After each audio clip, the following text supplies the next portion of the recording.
Yavaşla.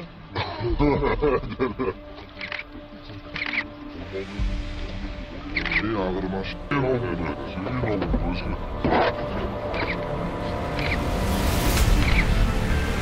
iş boyu.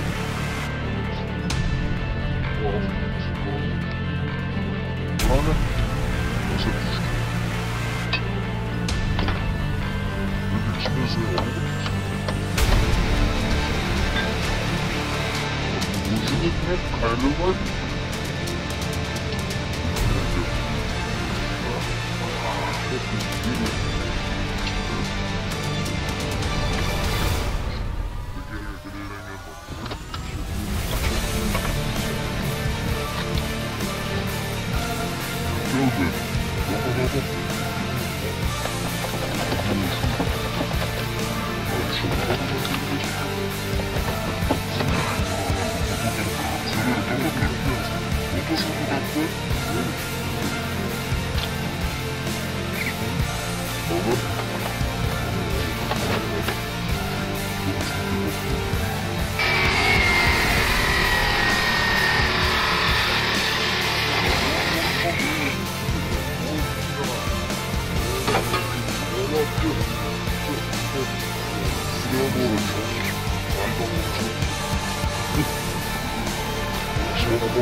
Ona ne diyor bak çok ağır değil.